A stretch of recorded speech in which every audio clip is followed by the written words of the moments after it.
Good afternoon and welcome to the ATP-Bio public webinar series. My name is Ellie Gardner, the ATP-Bio communications lead based at the University of Minnesota. Before we begin, just a couple of things. Today's webinar will be recorded and posted to our YouTube channel. We ask that you please keep your cameras on, but keep those microphones muted. And lastly, I want a quick reminder about our next webinar on June 16th, featuring our very own Dr. Laksha Ganwa. So be on the lookout for that. And without further ado, we had a last minute change in moderator. So I'm going to hand it off to Dr. John Bischoff. John, the floor is yours. Thanks, Ellie. Welcome, everybody, and welcome to Rose, Dr. Marks. And maybe a little bit for Rose, because she doesn't know us. You know, our ATP-Bio community is really centered on this massive engineering challenge, which is to stop biological time for cells, tissues, and whole organs by vitrification or freezing or supercooling. So we use low temperature rather than drying. But as we push the boundaries of cryopreservation and vitrification, we often look to nature for blueprints of ultimate survival. And so today we're privileged to host you, Rose, who is decoding exactly this from an evolutionary point of view. So Dr. Rose Mark is an assistant professor of plant biology at the University of Illinois Urbana-Champaign and an affiliate of the Carl Woese Institute for Genomic Biology. She's also a core investigator within the NSF's Water and Life Interface Institute, a sister institute where I've been on the scientific advisory board, and others that we know in our community, affectionately known as WALLY. So Dr. Mark's research focuses on anhydrobiosis, the extraordinary ability of certain organisms to survive near total water loss. She's recently led a global team of nearly 40 scientists to publish a landmark roadmap in Nature Communications titled Life on the Dry Side. Today, she joins us to bridge the worlds of plant genomics and biopreservation, sharing how the molecular mechanisms of resurrection plants can inspire new materials, cryoprotectants, and strategies to eliminate the cold chain. Please join me in welcoming Dr. Rose Mark. Rose, over to you. Awesome. Thank you so much for the introduction. And let me just share my screen here. Okay, can everybody see my screen? Great. Awesome. Thanks again for the introduction. I'm really excited to be here and have the opportunity to share some of the historical and recent developments in the field of desiccation tolerance, and of course, sprinkle in some anecdotes from my own research. So I want to start, I actually always start my talks out this way by trying to push back against a popular sort of misconception of deserts and dryland ecosystems. And so if you look to pop culture and the media, or if you, for example, like I did, you ask AI to generate a picture of a desert, it will usually spit out something like this. So a landscape that looks highly degraded, barren, and really devoid of life. And of course, we know that this is not true. And global drylands actually harbor amazing, albeit cryptic, biodiversity. And so there's a number of really fascinating organisms that not only survive, but actually thrive and are really well adapted to survive in extremely arid landscapes. Not only are these organisms beautiful and diverse, but the adaptations and the molecular biochemistry that they use provides a really beautiful blueprint for understanding how we can perhaps engineer other properties or systems to sustain life in the absence of water. Oops. So as John mentioned, I and a bunch of my colleagues worked on a large synthesis roadmap paper that we published last year in Nature Communications. And I was asked to talk about some of the findings from this perspective and this roadmap, which is what I'll do. And I'm also going to sprinkle in some examples from my own research. But I wanted to start out by sort of getting us all on the same page and talking about what is desiccation tolerance. So as you're probably well aware, most biology happens in an aqueous environment. And most molecular reactions either require water or use it as a cofactor. And so normal biology is really dependent on an aqueous environment. And as a water potential in cells begins to decline, molecular reactions and processes become perturbed. And most cells will actually perish at water potentials below -5 megapascals. At least in plants, we see severe phenotypes of drought and wilting at these types of water potentials. However, there's a whole spectrum of organisms that can survive increasingly low cellular water potentials. And within this spectrum, we call it dehydration tolerance. And at the far right extreme of this spectrum, we have organisms that are considered desiccation tolerant, or a process known as anhydrobiosis, so living in a dry state. This is reserved for really the most extreme drying scenarios where there's barely any water in the cells. And yet somehow these cells have mechanisms to sustain the integrity of their cells and their macromolecules such that they are still alive in a dry state. I'm having a problem advancing. So forgive me, I'm going to start with some really boring definitions, but I think it's sort of helpful to get us on the same page because the field of desiccation tolerance research has been somewhat siloed by people working in different systems using different terminology. So in the field of animal biology, anhydrobiosis is the term that's most frequently used, and it's relatively synonymous with the term desiccation tolerance, which is what folks in the plant science world, which is my background, tend to use. But in any case, these are both ways to describe the process of surviving in extremely low cellular water content. And in desiccation tolerance, we've defined this it may seem arbitrary, but defining it as being able to survive internal water potential below -100 megapascals. -100 is a nice round number, but there is actually biological rationale to this point.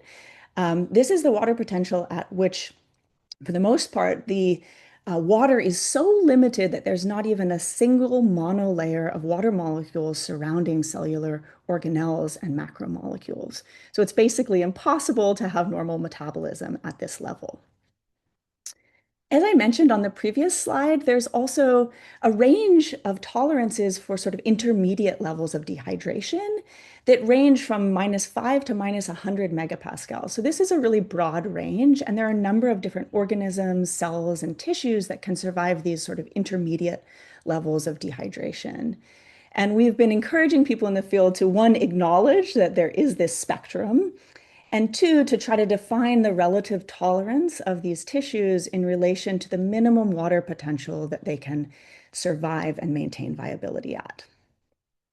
Anything that doesn't survive these levels of dehydration, we call dehydration sensitive. Okay, so now we're all on the same page. We know some of the terminology. Let's talk a little bit about the evolution of desiccation tolerance.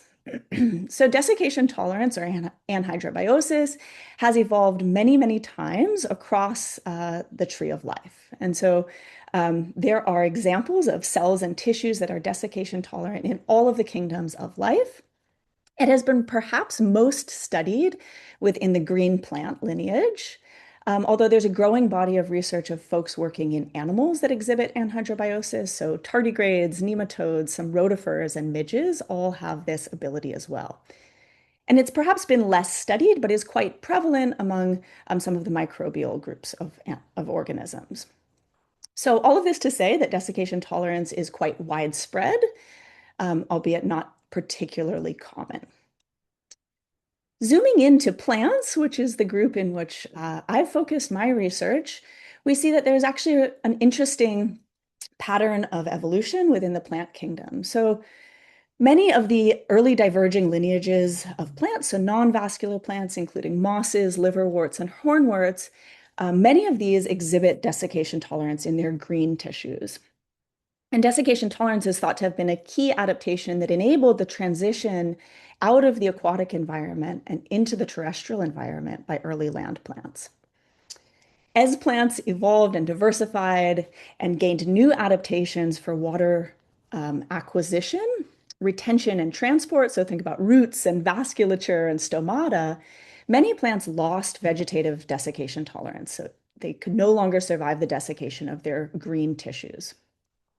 However, if you think about it, most plants that have seeds have desiccation tolerant seeds. And so many of the core mechanisms to achieve desiccation tolerance were retained within the specific tissue type and developmental time point of seeds. And then later in the evolutionary history of plants, some vascular plants actually re-evolved or redeployed these mechanisms for desiccation tolerance in their vegetative tissues. And these plants typically occur, as you can imagine, in water-limited environments. Plants that have vegetative desiccation tolerance are poetically termed resurrection plants because, as you can see in these time-lapse videos, they appear to resurrect from what looks like a dead state. Now, of course, they're not dead, so it's sort of a false term, but it does have a poetic ring to it. And so resurrection plants have received growing research attention from myself and others. And I hope that you can appreciate from these videos that it's really quite a beautiful and stunning phenomenon to see these plants coming back from what looks like a dead state. They can actually be maintained in a dry condition for months to years without any water. And yet they rehydrate and resume normal photosynthesis and metabolism and reproduction within hours to days of the first spring rains. So it's pretty beautiful, but maybe more importantly and more relevant to this group, we think that there's a lot of potential insight that can be gained from studying these systems in terms of how we could apply some of these mechanisms to our own objectives in terms of preserving things in a dry state or engineering crops and organisms that can survive life in a dry state. So I'm going to take a little bit of a segue here to talk about resurrection plants and some of my research on the ecology and the evolution of resurrection plants. It's not really the focus of this talk, but I just wanted to give you guys a sense of how diverse and widespread and beautiful these organisms are. So resurrection plants can be found across the globe, but there are some specific sort of biodiversity hotspots for resurrection plants, particularly in Southern Africa and in the Cerrado of Brazil. We see massive radiations of diverse resurrection plants. And I highlight these two spaces because they're areas in which I've been working for the past decade. And in general, we find these resurrection plants on rocky outcrops in these spaces. However, it might come as a surprise, you can actually find a lot of desiccation tolerant plants growing in humid tropical forests as well. So I have the example here of a tropical forest in Trinidad, which you would think, maybe it's not a very dry environment. Why would you see a resurrection plant there? But in fact, many of the plants that grow as epiphytes, so on the leaves and branches of other plants in the forest, are actually faced with frequent cycles of wet and dry. And so many of them have also evolved the ability to tolerate desiccation in their vegetative tissues. So next time you're in a humid forest, look up and you might just see a resurrection plant. So one of the areas of research that I'm quite involved in is doing community ecology and understanding the biodiversity and the distribution of resurrection plants.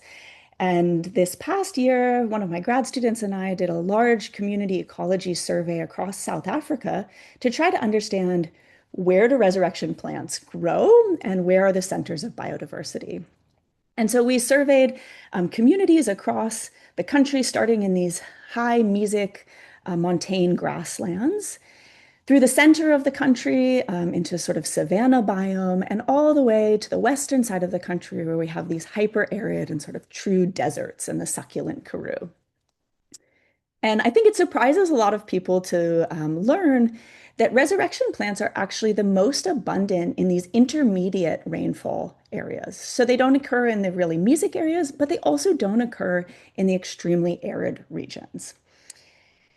Within these intermediate rainfall areas, they don't occur just anywhere, but they tend to be restricted to rocky outcrops and microhabitats that have very low water holding capacity.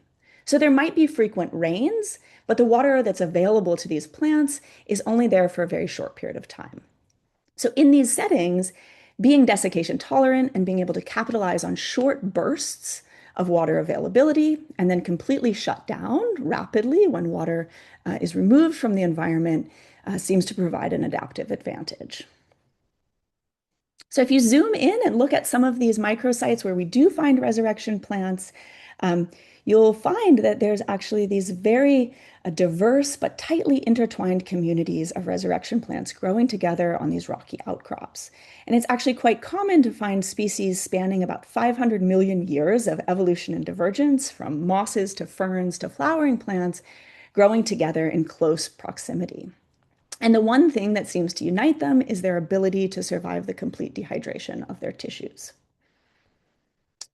Cool. So I hope I've convinced you that resurrection plants are beautiful and that you should go looking for them. It will take you to some really amazing sites.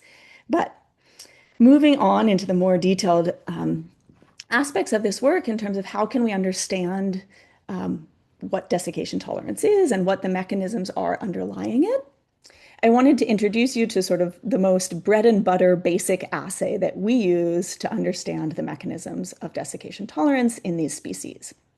And this is really the simple concept of a drying and rehydration time course.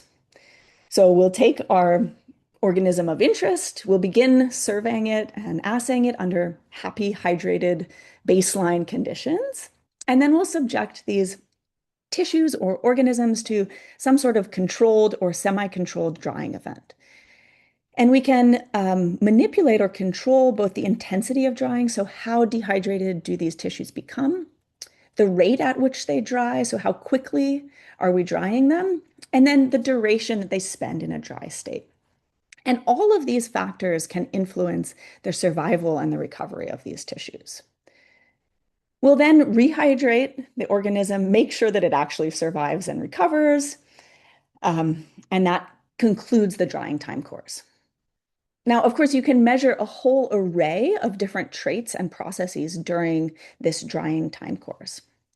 In my work, we've tried to take a more systems level approach to this, where we measure traits across many different scales of biological organization.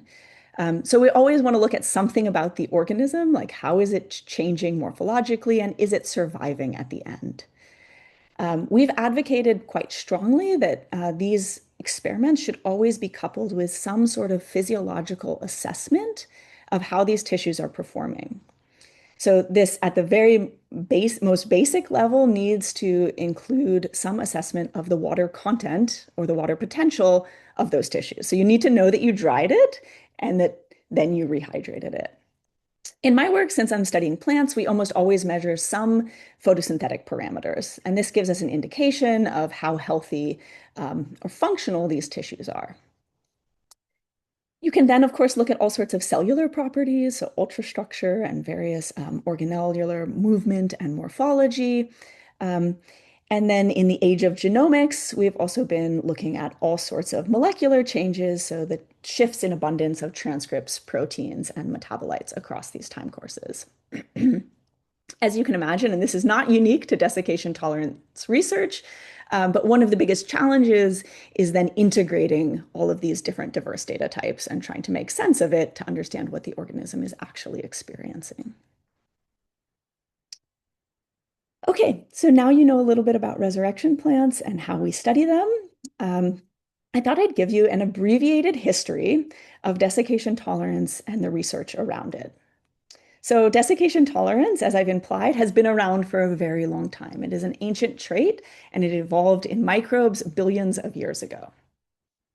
But humans have actually been interfacing with this trait and taking advantage of it for thousands of years.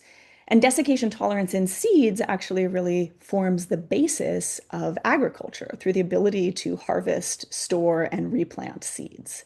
So desiccation tolerance is a thing that's been helping human societies for a very long time. But it wasn't until sort of the scientific literature became a thing, and in the 17 and 1800s, that scientists began documenting and becoming aware of the fact that desiccation tolerance is actually widespread through the tree of life. And in the early 1700s, we find the first description of an animal being reported to survive in a dry sediment. In the 1900s, people began to investigate the mechanisms of desiccation tolerance in more detail. And there was a series of findings that gave us the first insights into how these cells were surviving in a dry state. One of the earliest observations that's documented was the acknowledgement or the noticing of the importance of antioxidants in the desiccation tolerance response. So water is really important for molecular reactions, and in the absence of water, these reactions become perturbed, and there can be an accumulation of toxic intermediates and free radicals, which damage the cell, obviously. And so in order to combat this, desiccation-tolerant tissues and cells will really increase the abundance of antioxidants to detoxify and protect the cells in the dry state. Shortly after that, in the 1980s, there were a series of observations that combined gave people an appreciation of the importance of vitrification, which I believe folks in this audience are probably quite familiar with. So this is the process of increasing the viscosity in the cell from an aqueous substance through a syrup to a rubber and eventually into a glassy state. And the idea being that this glassy state does a couple of things. It helps to preserve structural integrity of the cell and the macromolecules. And it also limits the kinetics of molecular reactions. And in terms of desiccation tolerance, some of the things that were noted as being important to this vitrification process was the role of sugars, in particular small non-reducing sugars that accumulate in these cells as they're drying, as well as an increase in intrinsically disordered proteins, or IDPs. In particular, LIA proteins were a group that was noticed in plants. And the combination of these things helps to create a strong vitrified substance. So really briefly, I have this little diagram that tries to show some of the process of vitrification. So I don't think I'll belabor this point too much with this audience, but basically, as the cell vitrifies, we see an accumulation of small non-reducing sugars. In animals and in bryophytes, this is often trehalose, but in vascular plants, we see sucrose and raffinose. So there's some variation on the sugars that accumulate. And more recently, research has shown that it's not just the sugars that provide the strength and the protective properties of this vitrified substance, because any cell that dries will in fact vitrify. But not all glasses are protective. And one of the things that people have hypothesized and begun to demonstrate is that the addition of IDPs like LIA proteins or other intrinsically disordered proteins in this glassy matrix actually helps to improve the protective properties of the glass and give it more stability in terms of increasing the melting temperature and expanding the range of conditions over which these glasses are stable. Okay, so going back to our timeline, so we've talked a little bit about these combined observations that led us to understand the importance of vitrification in the process of desiccation tolerance. And more recently, in the past 25 years, like most areas of biological research, we've seen a sort of revolution in genomics and sequencing technologies that has led to the sequencing and assembly of over a dozen genomes of desiccation-tolerant organisms. And this was back in 2024, and so I suspect this number has increased considerably since then. The sequencing and assembly of these genomes has allowed us to dive into and gain a better understanding of some of the molecular mechanisms and regulatory mechanisms that impact desiccation tolerance. And so I'm going to give you a few examples from my own work and others of what we've learned from all of these genomes. So one of the most striking things that we found, and sorry, this is all going to be specific to plants, but there are some commonalities with other organisms, and we're trying to expand these analyses now in the future years to do broader comparisons across more of life. But forgive me for now if you're focusing on plants. So one of the most striking findings that we've come across in the plant genomic space is that there's a single family of genes called ELIPs, early light inducible proteins, that are significantly expanded or enriched in the genomes of all sequenced resurrection plants compared to two other plants. And elyps were actually first discovered in germinating seedlings, and they have a photoprotective role where they bind to the nascent chloroplast and they protect it from incoming photons and light while it's still developing. And this reduces the accumulation of free electrons and damaging radicals. And so we suspect that they may be playing a similar role in resurrection plants where they're protecting the chloroplast from photooxidative damage during a dry state or in an intermediate level of hydration. So their convergent expansion in the genomes of all resurrection plants made us think, okay, maybe these guys are important for desiccation tolerance.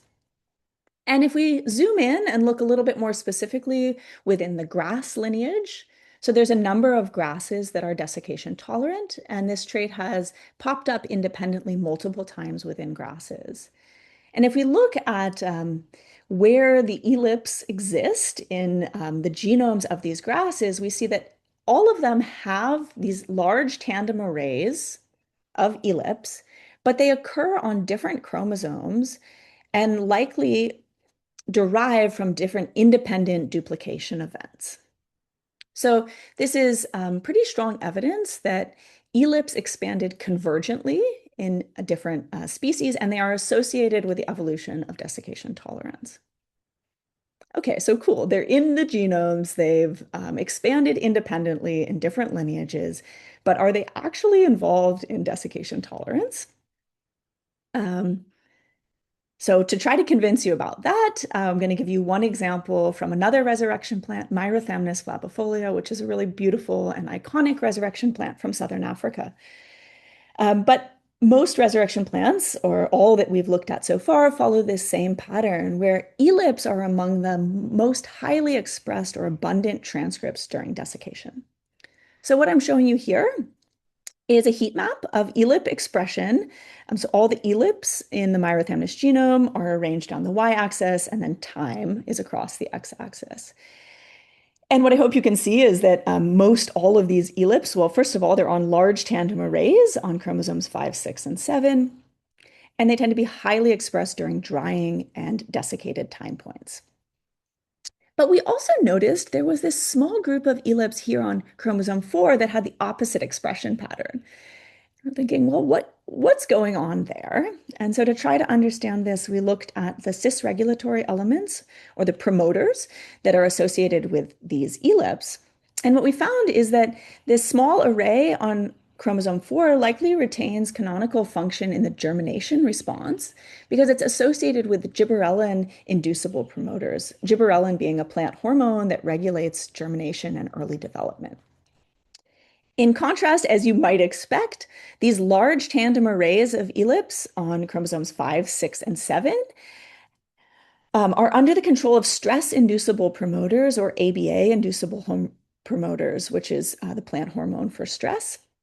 And it appears that they may have neofunctionalized to have this desiccation-inducible expression. So by generating many more copies of these elyps, that freed them up to be placed under different regulatory contexts, and they can now be induced during drying and desiccation, where they likely provide a protective function.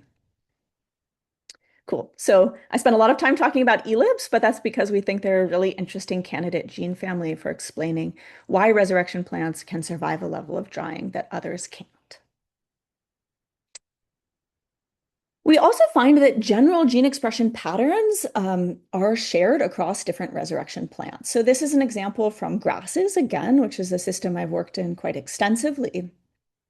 And what I'm showing you here is just that there's a high percentage of genes that show transcriptional changes during desiccation. So up to and above 50% of the transcriptome shows a significant change in abundance during dehydration and during rehydration. So this is massive transcriptional rewiring.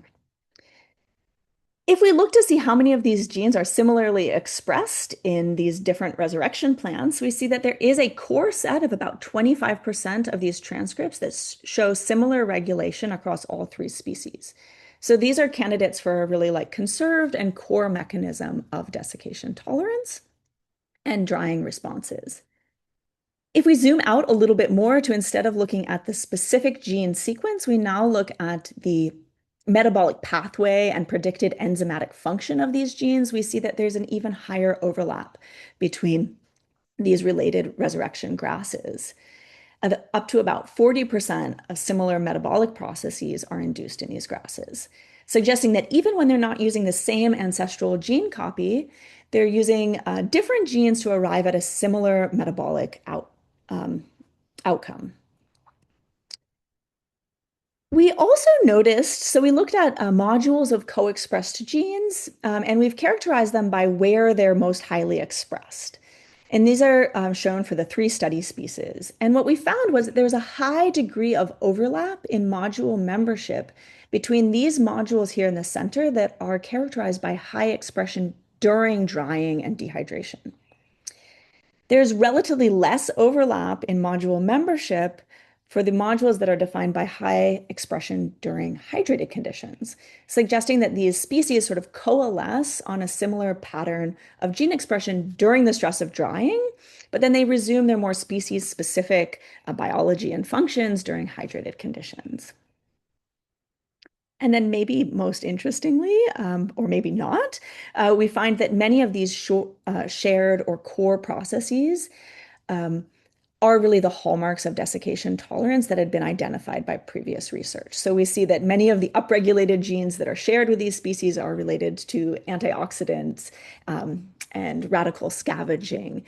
We see that the shared downregulated genes are downregulation of photosynthesis and metabolism. We see an uptick in biosynthesis of small non-reducing sugars and other classic pathways that have been implicated in desiccation tolerance for a long time. Cool, so that's great. There's these shared core processes. But what we also found is that these shared processes are broadly shared with just regular drought tolerant species. So if we take our same 3 study species here on the top and the left, and then we add in a non-resurrection plant, so Ergostus teff is a crop that's desiccation sensitive, that's native to Ethiopia. And if we throw this into our simple Venn diagram, we see that there's the majority of these differentially expressed genes are shared with typical drought responses. And so there's only a few things that are shared in the resurrection plants exclusively and are not overlapping with typical drought responses. So this is the area and the space that we need to really start to explore of what are these progressive changes that actually make the difference between drought tolerance and desiccation tolerance. We also see that many of the major shifts and sort of the classic mechanisms of desiccation tolerance are induced really early in the dehydration process. So this is another example from Myra thamnis, the South African resurrection plant.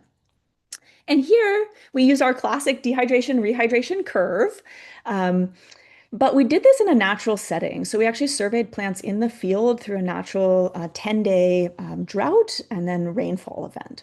And because these plants were growing in a natural environment, they actually dried at different rates. So some individual plants had access to slightly bigger pockets of soil or less exposure to sun and wind that allowed them to retain more moisture during this period. And so these plants shown here in green actually only experienced a very minor dehydration event, reaching at the lowest maybe 60% relative water content. So this is not a desiccation event. But then we had other individual plants shown here in yellow and more extreme in pink that actually experienced severe dehydration and complete desiccation during the time course.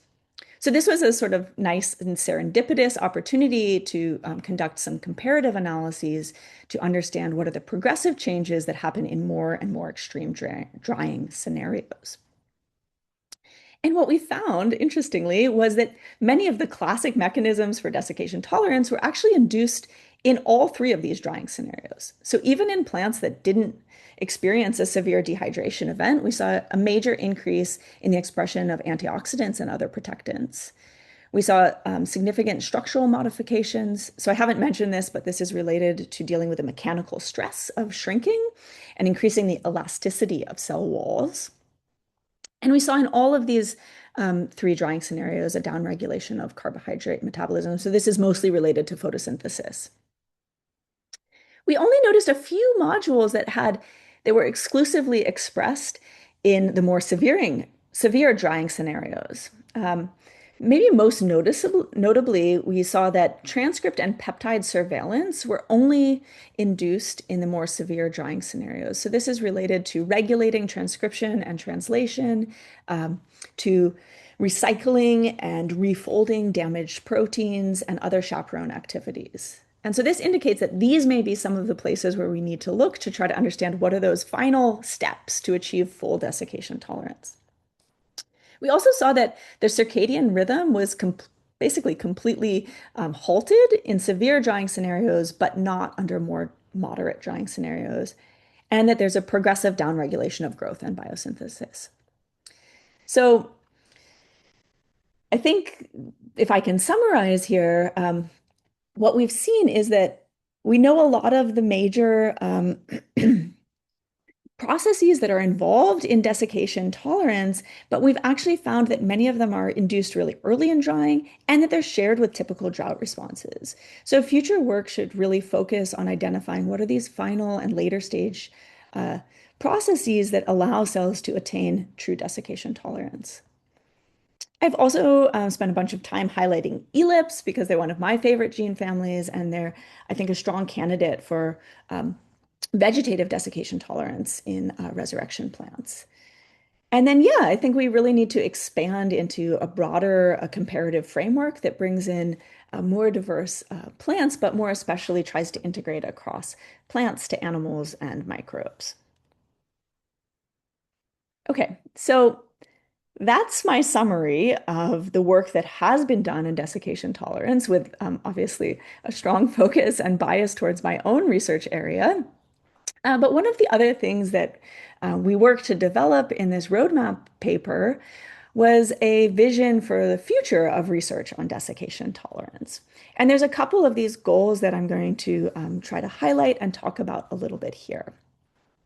So our first major goal for this field of research would be to de-silo and integrate across subdisciplines. And so John mentioned WALI, the Water and Life Interface Institute, which I've been part of for the past 4 years, which is really trying very hard to do some of this de-siloing work. And we found that if you look at a citation network for desiccation tolerance research right now, it's primarily defined by study systems. So plant people like me tend to read other plant literature and cite other plant scientists, and the same is true for animal biologists and microbiologists. And so trying to expand our reading and our citation networks to integrate across these study systems is a major goal for this field of research, as I suspect it is for many. Another thing that we would love to see and to help develop in this area would be new tools for studying desiccation tolerance and life in a dry state. So most of the classic molecular biology tools and assays, as well as microscopy techniques, require an aqueous environment. And so this makes it pretty hard to study what's happening in a dry system. And so we would love the help of more engineers and material scientists to help develop new tools and techniques for studying cells in a dry state. Another application of this research, which is actually quite active and developing right now, is the development of new medicines and wellness products from desiccation-tolerant organisms. So again, I'm going to give some examples from resurrection plants, but this probably exists in other organisms as well. So many different resurrection plants have been reported to have medicinal properties. And this is because of the diverse array of secondary compounds and metabolites that they produce for their own defense. So I've already talked about antioxidants, but there's a whole slew of other compounds that these plants produce for their own defense that have potential benefits towards humans and other cell types.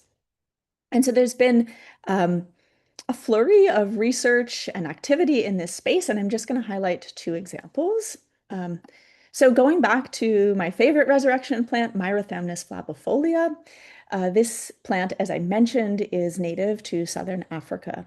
And it's actually it has a long history of traditional use for spiritual and medicinal practices. And so nearly all of the groups of people that overlap with a range of this plant have been using it traditionally for various processes for hundreds of years, including wound healing, smoking it for asthma, drinking the water that it rehydrates in for various purposes. And so yeah, there's a long history of traditional use of this plant, and more recently, the scientific community, as well as entrepreneurs from the global north and the west, have become interested in Myrothemnus for these medicinal properties. And there have been a number of studies that have shown that it has anti-cancer and antimicrobial properties. And then there have been a number of wellness products that have been developed, including teas and cosmetics like face creams that will resurrect your wrinkly face. And I think at first this seemed like a really exciting opportunity where it would be a new income stream for the communities that are living in the same area as Myrothemnus. But it has actually turned out to be quite the opposite, in that many of these natural populations are now quite threatened and reduced due to overharvesting. Because like many resurrection plants, they're slow growing. So they're stress tolerators, they're slow growing, they're restricted to very narrow ecological niches and habitats. And due to this new commercial incentive, there's been a lot of overharvesting, and there's now actually severe regulations on harvesting and using this plant, even traditionally. So I guess to me, this is a word of caution of like, yeah, these organisms are really cool and there are potential applications from them, but if we're going to develop products and commercial spaces that take advantage of these, we need to think about doing it sustainably and ethically. Another example is Haberlia rhodopensis. So this is another resurrection plant that's actually native to Eastern Europe, primarily in Bulgaria. And Haberlia is reported to have many of the same properties as Myrothemnus. So it has high degree of antioxidants, antimicrobial, anti-cancer properties, as well as skin elasticity and anti-aging properties. And so this is another species that's being sort of commercially developed and also falls into the same category where we need to be cautious about how we develop this and coming up with sustainable growth and harvesting practices. Okay, going back to our future goals. So another area of development is in the zero preservation or the dry storage of drugs, vaccines, and whole tissues or germplasm. And so this is actually an area of research.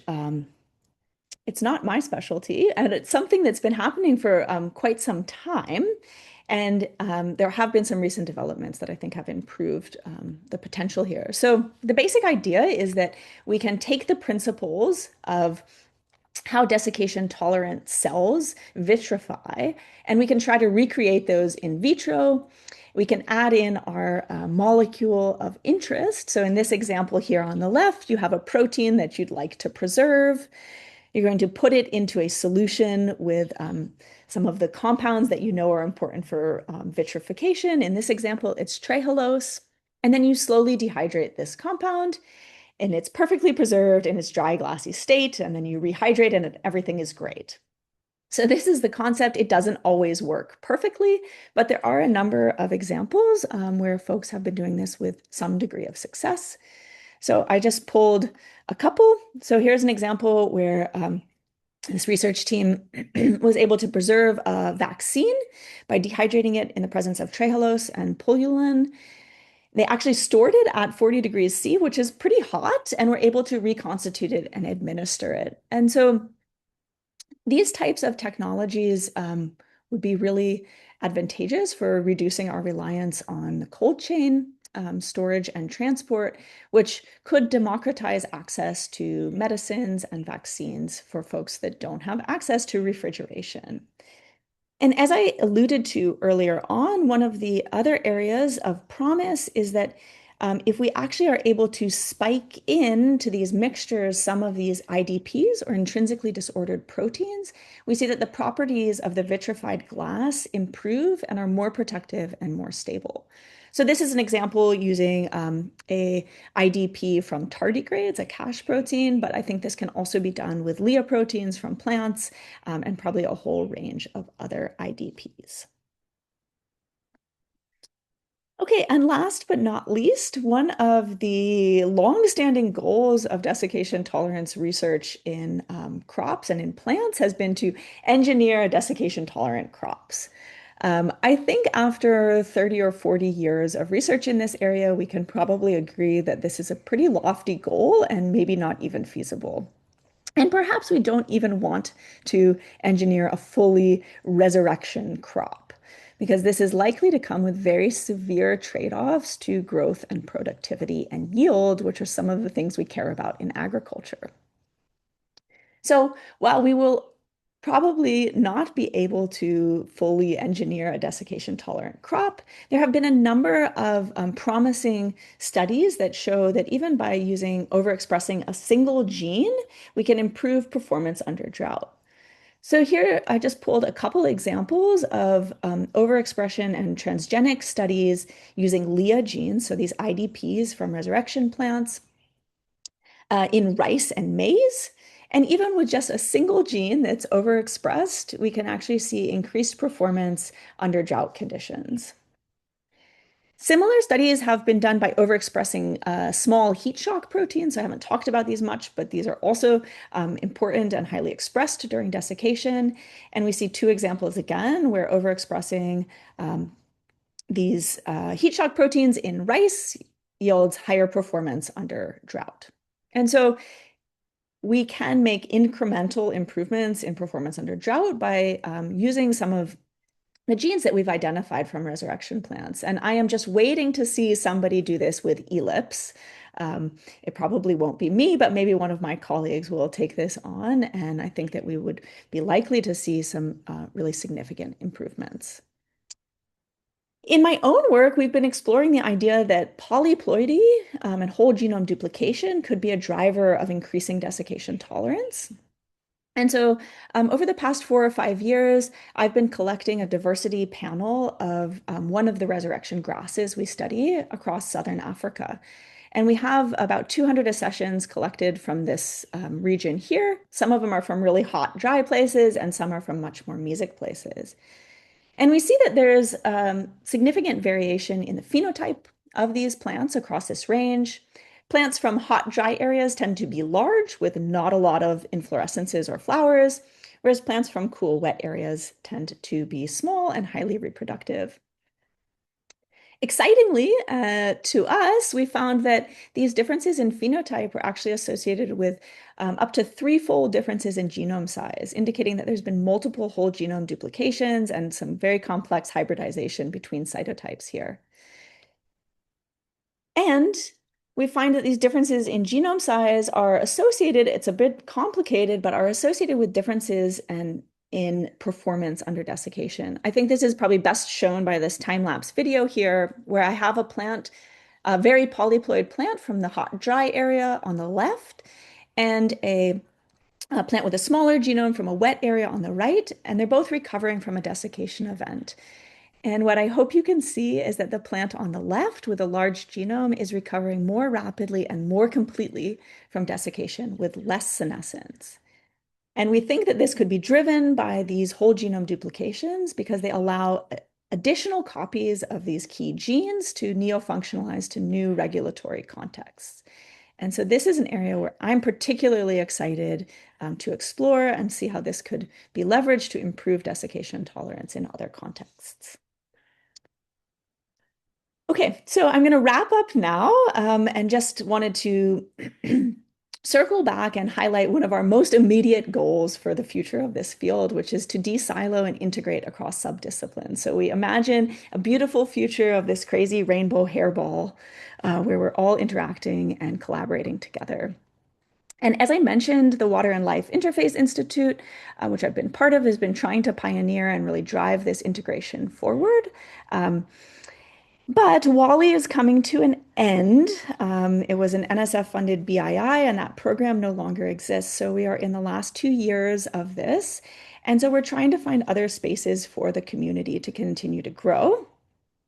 And just 4 or 5 months ago, Thomas Boothby and I applied for and were approved to start a new Gordon Research Conference on desiccation tolerance across life. And so we'll have our first meeting, our inaugural meeting, next summer in July in New Hampshire. And we're hoping that this is a space to grow the community and really try to integrate across disciplines and study systems. And so if I've convinced you at all that desiccation tolerance is cool and interesting, I hope you'll consider registering for and attending this conference and joining us next summer. And so with that, I'll just pop up this slide to acknowledge my many collaborators and funders, and I will be happy to take questions. Thank you. Wow, thanks a lot, Rose. That was awesome. People were going off in the chat, so why don't we go there first? Let's see. So I think the first one was Laksha. It's do IDPs actively nucleate or organize glass formation, or do they mainly act by modulating the physical properties of the sugar glass once it forms? Sorry, can you repeat that? Stop sharing. So do IDPs actively nucleate or organize glass formation, or do they mainly act by modulating the physical properties of the sugar glass once it forms? Yeah, so not my area, but what I can tell you is, so we see that there's phase separation dynamics that are occurring. And the research that Thomas Boothby and his group has done, which I've been sort of collaborating on, is showed that the properties of the final glass are what are changing. So the melting temperature and the former glass fragility are shifting depending on which IDPs are involved. And this is leading to different protective properties. I don't think I can say more than that because it's a little beyond what I study, but I'd be happy to follow up and try to direct you to some papers. Great. Mehmet, do you want to go ahead with yours, and then we'll come back to the chat? Yeah, I think mine, thank you, Rose. It was a great presentation. It's so wonderful. A similar question, when we were working in mammalian desiccation tolerance and trying to engineer cells to go into desiccated state, we have had some successes, but mostly failures. Yeah. And one of the underlying hypotheses was that what I call you need to bone dry, basically take all the water out, and whatever is left is bound to trehalose or some of these sugars, small solutes. And but we also felt that too much drying was also not good, and in mammalian systems because they have not evolved in the same way. I wonder if these IDPs do you have more water retained when you mix? I can understand the differences in phase change and so on and so forth, but also does the overall system retains more water? Yeah, so I can't answer directly if IDPs are responsible for that, but we have done a little bit of work looking at senescent and non-senescent tissues in the same plant. So you could probably see it from some of my time-lapse videos, but we have this phenomenon where the leaf tips, the end of the leaf will often senesce during drying, whereas the base of the leaf, which is younger tissue, survives. And if we look at the biophysical properties of those two tissues, if we separate them out and we look at them, we do see that there's a slightly higher amount of water retained in those tissues that survive. It's still well below that cutoff of like 10% relative water content, but there's slightly more retained, and there is a different composition of sugars. For the one species we looked at so far, there was higher sucrose in that. Now, we didn't do the transcriptional studies to look at what proteins were there. Is there a rule of thumb? What should be the storage temperature? In this case, of course, ambient temperature. How much below glass transition temperature you need to be to have a stable desiccated state? Is it like 30 degrees below or whatever? Basically, what's the TG of the overall plant? Of So, the, oh, yeah, yeah, yeah. So the, I actually need to go check the data, but the TGs were extremely high. But actually in the field, so like, I don't know, I'm a field ecologist, right? And so when I go out there and I'm studying my plants and I'm on those rocky outcrops, I've been measuring like the surface temperature of the rocks, and it can be up to 50, 60 C. mm, But the TGs that we've clocked are more like, I'm gonna mess up the number, but like 80 or something. makes Wow. sense. Yeah. Jumping back into the chat, more information on mechanisms of desiccation-induced death, and how do some of these molecules that you're studying maybe work against that? So if I'm understanding the question correctly, it's like how Maybe do let me cells. ask it a slightly different way, because this is also a question I had. You mentioned and had that really nice graphic about rate of drying and fragility and things like that. So is that related to the how, whether you survive or not, like the rate of drying Totally. or the duration? And if so, like, can you say anything further other than the fact that you're dried faster or the water's gone, or something like that? Yeah, so again, I'm going to have to focus on plants, but I'm sure there's parallel research in other systems. So we've actually found just by surveying different plants that they can survive different rates of drying depending on their biology. So, and these make sense if you think about their ecology. So non-vascular plants like mosses, um, you can dry them extremely rapidly and they'll still survive. This seems to be related to the fact that they constitutively express a number of the protective molecules. So they always have high levels of their LEAs and their IDPs and their ELIPs. And so they're basically primed and ready to dry at a moment's notice. And in their natural habitat, they're really thin leaves, they're in exposed places, they dry super rapidly. In the vascular plants that I study, you can 100% kill them if you dry them really fast.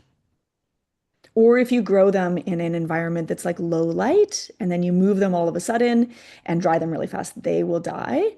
And if we look at the transcriptome, it appears that they don't have time to synthesize these protective compounds. So you can Okay. definitely kill them. And also, if you go through repeated cycles of wet dry, you run into a carbon balance issue where there's no time to recover your energy stores. And after 3 or 4 cycles of drying, the plants will die. Similarly, if you leave them in a dry state, especially under high light for a long time, they accumulate more and more damage and they won't recover.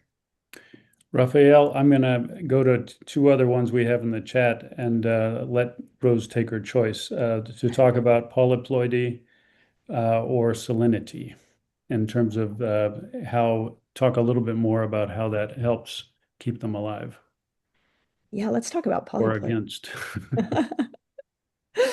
Um, so that's sort of a broad question, but I'll take a stab at it on the polyploidy front. So um, folks have long time hypothesized that polyploidy might be linked to desiccation tolerance. But if we look across diverse taxa, there's no pattern. So we have haploid dominant bryophytes that survive desiccation, and among vascular plants, we have all different levels of ploidy. The example that I showed was from within a single species that is already desiccation tolerant. And so we suspect that polyploidy is not enough to make you desiccation tolerant or to ablate it. But if you're already desiccation tolerant and then all of a sudden you have more copies of these genes, that it could enhance your tolerance by most likely by just providing a higher abundance of critical endpoint metabolites. So you can just make more of these sugars and IDPs now. Yeah. But there might also be a role for neofunctionalizing into new regulatory contexts that allows some more subtle regulation of the process that maybe also increases tolerance. Um, and it might just be a general association. So across a number of stressors, polyploids have been shown to have higher resilience and adaptability to many biotic and abiotic stresses.